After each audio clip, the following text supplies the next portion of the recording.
Swayam Prabha. Digital India. Educated India.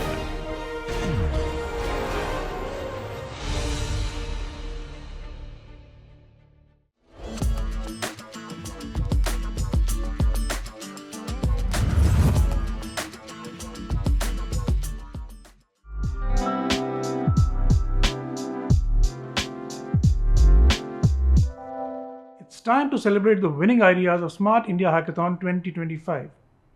Today we will meet a dynamic team that has built a next-gen program, Purva, Purva, which is Protected Unified Regional Visitor Assistance for the travel and tourism sector. It is powered by AI, geofencing, and blockchain-based digital identity.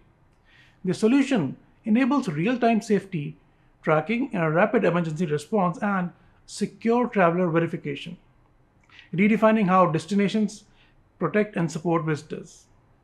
Let's get to know all about this from the team itself. Welcome to the show, guys. Hi, I'm Sanya Shetty. We are pursuing BTech from DJ Samve College of Engineering, Mumbai. I'm the team leader of Iterative Bytes. Hi, I'm Varun Vyas. I am from DG College of Engineering and I am the app developer and AI developer of Team Iterative Bytes. Okay, great. Good to have you from your team here. So let us start talking about the problem that you picked up. What the problem was and why did you pick that up? The problem that we worked on was SIH 25002, which was given by the Ministry of Northeastern Region.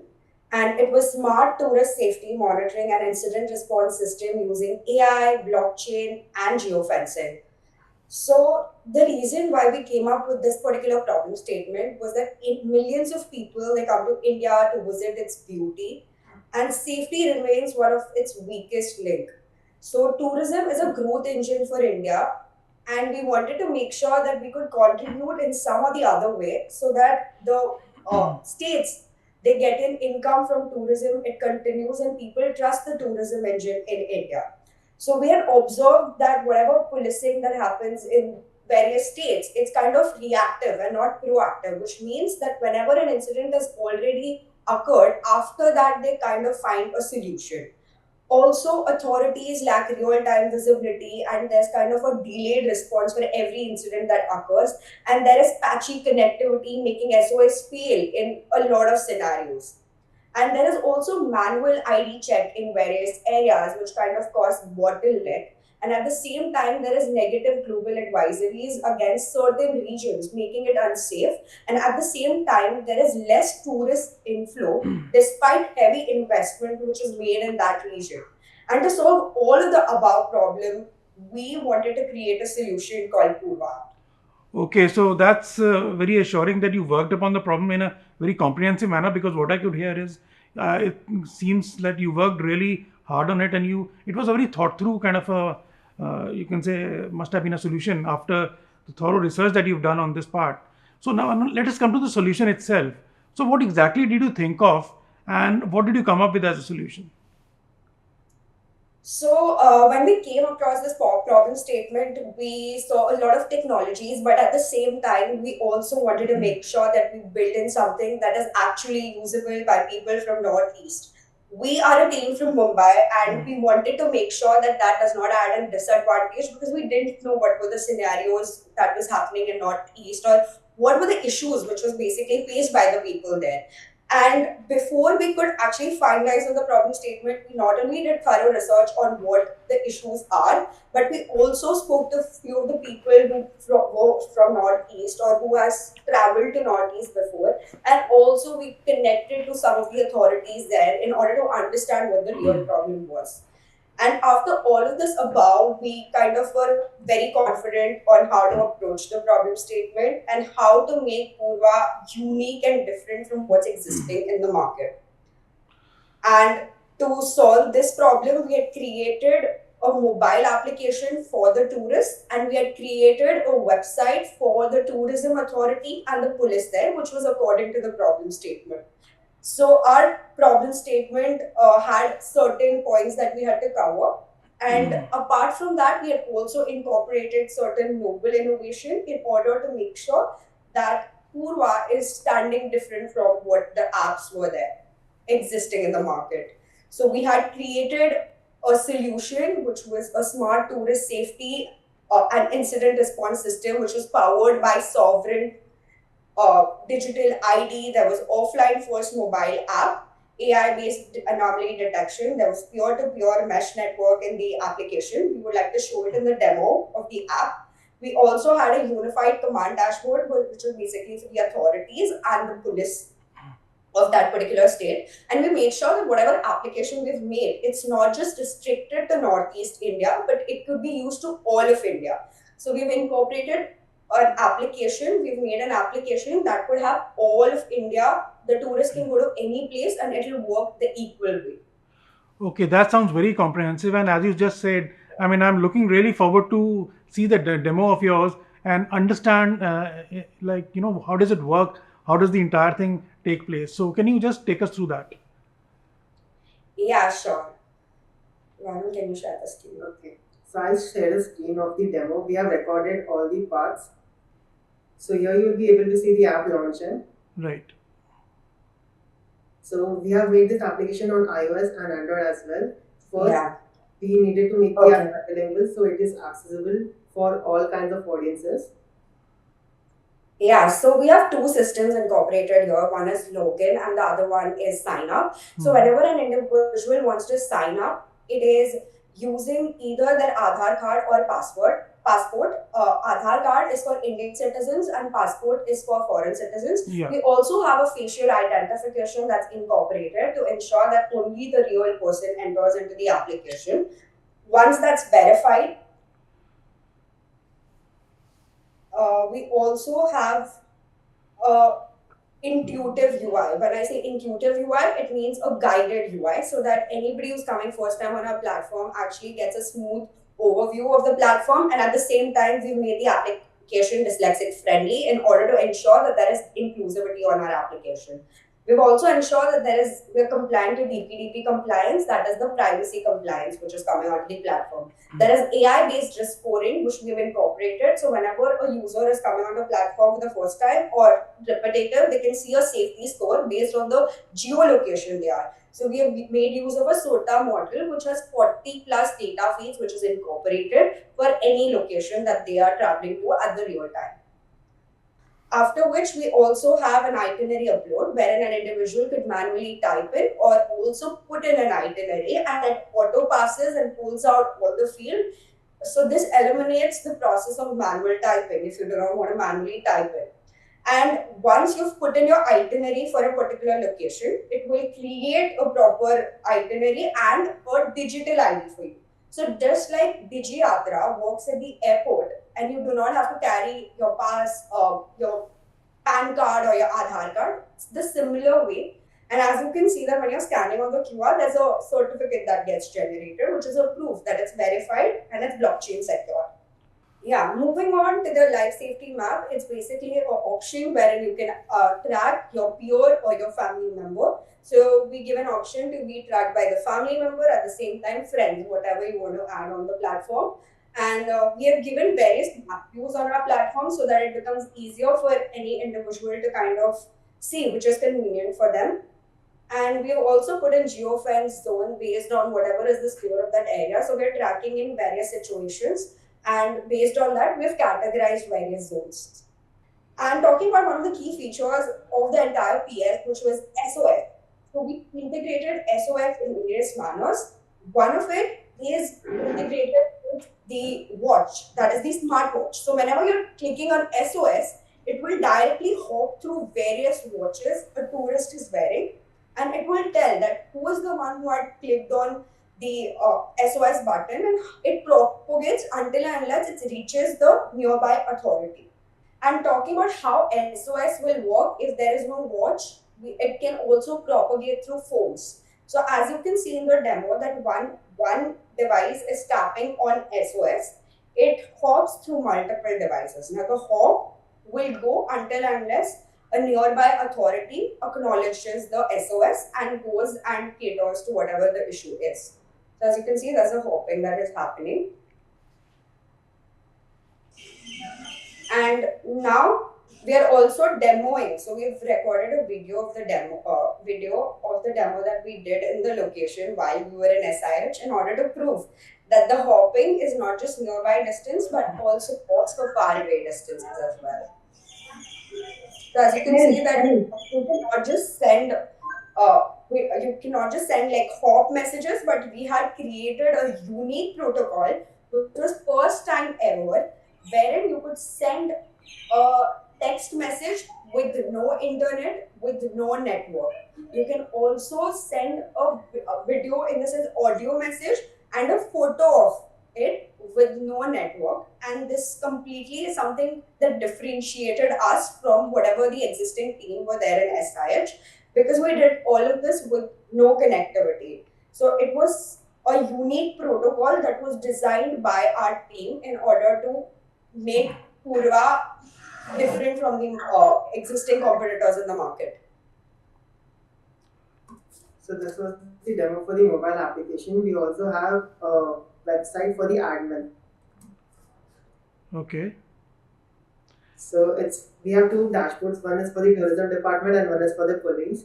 And whatever you observe on the mobile application, everything is happening in real time. So all the connectivity and the SOS. So if somebody's on the admin side wants to monitor all the incidents and all, they get immediate updates on the website there itself. So they have the tourist heat map also, and this works based on the digital ID that we have generated and the GPS sharing as well. So the admin can filter out through various parameters and find out where each tourist is in a particular zone that they're traveling in. Yeah. So these are the IDs of the tourists, the accounts that we have generated. And this is for the tourist department.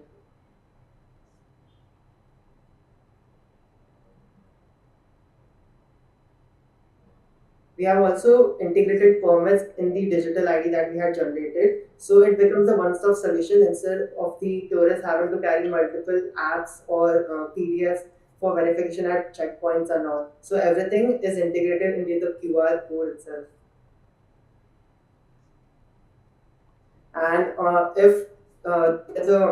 sometimes there's a problem that we also observe that weather stations will give us false alerts for various landslides and all, which could hamper the travel arrangements of the tourists. So we also added a system for the tourism department themselves to add alerts in the app, so the users will know whether the area that they're going to is safe or not. Okay, Yeah, so great. This sounds really great. I mean, it's not only looking impressive, it seems pretty useful. So just tell me one thing, were you able to test it under the actual conditions also, apart from being at SIH while developing it? Yes, we did try on the application. We went to a similar zone in Mumbai, which is a foresty zone, which was RA Colony.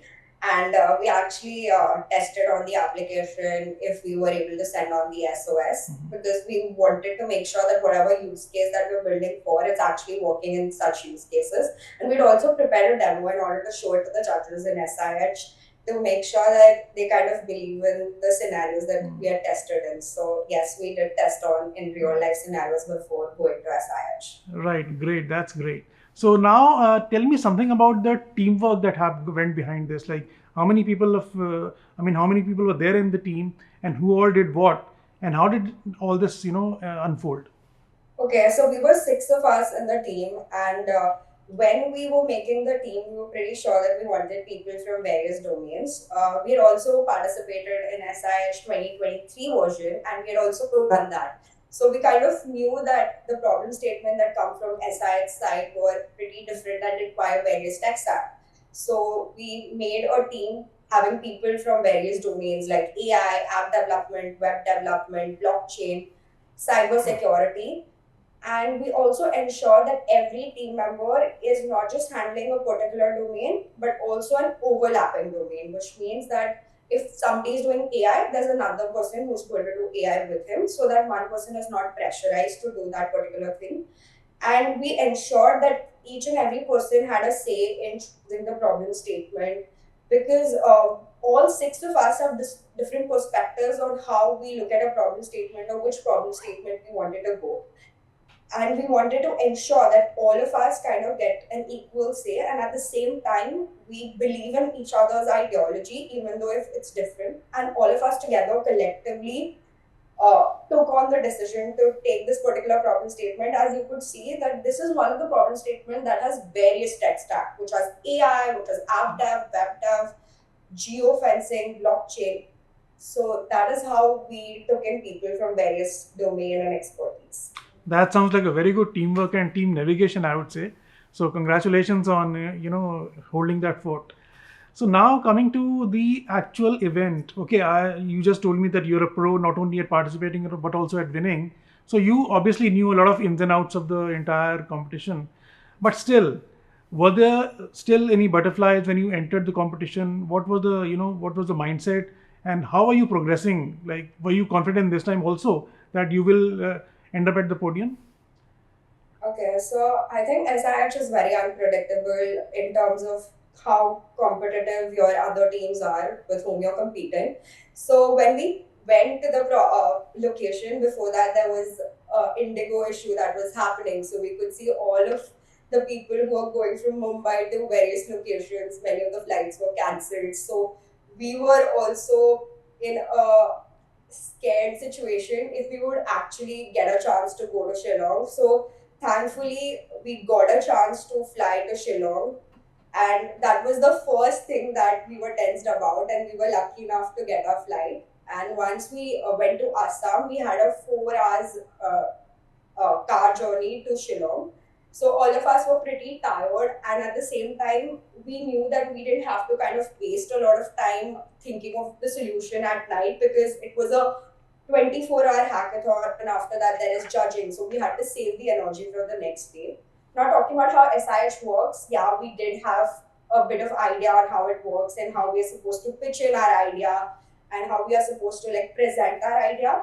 But at the same time, I feel that every year that we've participated in SIH, the feeling, the situations have been different because we've gone to different states. So the way in which they assess the problem statement has always been different. So yeah. So when we reached the location, we had various rounds of judging. So we made sure that we kind of explained them on what work we had done before coming and what was our idea. And there were people from the Ministry of Home Affairs, and we also had people from the Northeastern region who were assessing the idea and who wanted us to kind of work in detail in every problem or feature that we were working on. And after that, I think for all of us, it was a pressure situation because we had multiple teams, and some of the teams who were from Northeast itself who were competing in the same problem statement. So we wanted to ensure that lack of knowledge shouldn't be an issue when we are kind of making our solution that kind of grabs us behind in any way. So we made sure that we were well aware about the situations happening in Northeast. We should know what is happening in Northeast so that we do not land up at a disadvantage against any teams. And I think one of the main things that made judges like our problem statement and our solution was also the teamwork that we came up with. Because I think in every situation we had each other's back and we were supportive towards each other, irrespective. Whenever our app was failing, we still made sure that we got back to the issue, we solved it together. And at the same time, towards the end, yes, we had a bit of issues in sorting out the final app, but we made sure that we kind of did it on time and all of us were very confident about it. Podium, yes, it's unpredictable who wins because we don't actually know what other teams are building on. So it's always unpredictable. But yeah, our judges were very impressed by what we had built. They also asked us to continue working on it and get in contact with the Ministry of Development of Northeastern Region. In order to take this app ahead, they would want Purva to be used in real life scenario in the Northeast. And that would be one of the great things that our team could do. And that was how the entire thing went on. And we were all under pressure, but towards the end, I think all our hard work paid off. So yeah, really thankful for that. Yeah, great. It seems you have cracked the winning recipe after all, the entire team of yours. Congratulations once again. And yeah, coming back to the innovation of yours, and as the ministry officials also said, advise you to keep working on it. That's my question also. What next?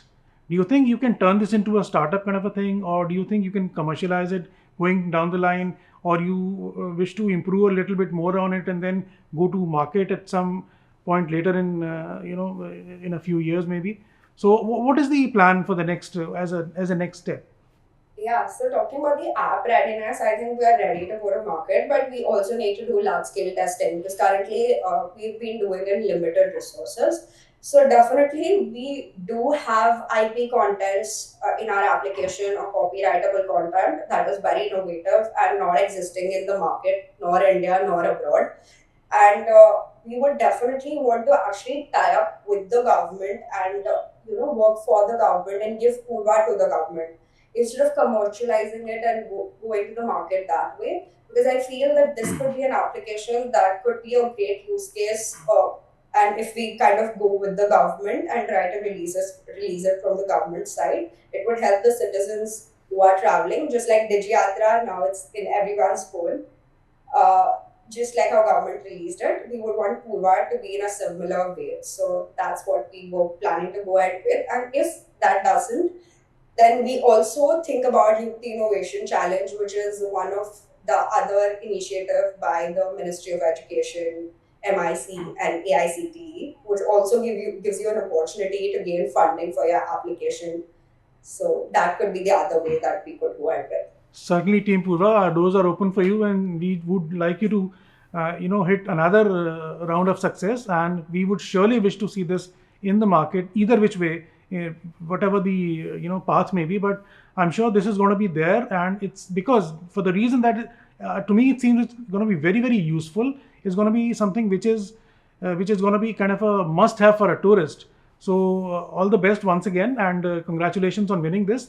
And I wish you that the entire team of yours and the project of yours meets a big amount of success, and it sees the day of the light, and more and more people will start using it.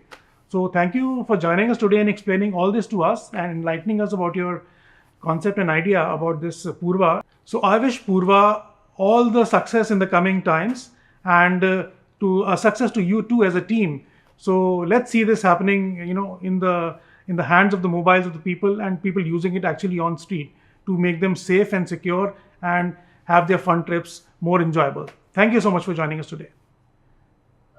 Thank you. Thank you. Thank you. From a bold idea to a life-saving innovation, this winning team from Smart India Hackathon 2025 is proving that technology can make travel not just smarter, but safer for everyone. As the solution moves from prototype to real-world impact, they represent the spirit of innovation, shaping the future of tourism in India and beyond.